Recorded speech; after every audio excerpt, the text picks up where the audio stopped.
Okay, here's another any card at any number variation.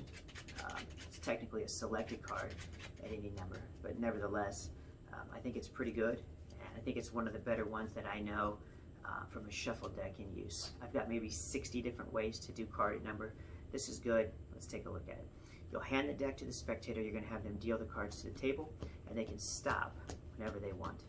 Okay, so let's say they stop here. The card they've stopped at is the 8 of diamonds. They're going to look at the card, remember it, and then they'll drop the deck on top to bury the card in the deck. They will now give the cards a cut. They can cut wherever they want, and then they're going to hand the deck back to you. At this point, you would spread through the cards and say, just touch any card. Let's say they touch this one. We're going to place it over here face down on the table, and then you would have them just name any card. Let's say they name the 5 of hearts.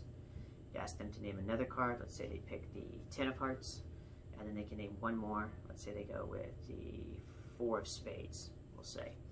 Okay, so completely free choice. They can name any cards that they want. They've got a 4, a 10, a 5, and a card we don't know. All right, so let's start with the 4. We're going to count 1, 2, 3, 4 cards. Here we've got a 10. We'll count 1, 2, 3, 4, 5, 6, 7, 8, 9, 10 cards. We've got a 5. 1, 2, 3, 4, 5 cards. And then the card that we don't know happens to be a king, which is 13. So 1, 2, 3, 4, 5, 6, 7, 8, 9, 10, 11, 12, 13. Okay, so we've dealt 4 plus 10 is 14, plus 5 is 19.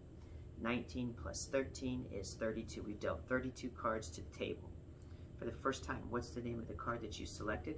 And they're going to say the 8 of diamonds, and you can show them 32 cards down. We've got their card at their number that they randomly selected. So this can be done with any deck of cards. It could be done with a borrowed shuffle deck in use. These keepers are actually reader backs, but you don't need the reader backs at all. It can be done with just regular deck. Very simple to do, pretty easy trick. It's by Dani DaOrtiz.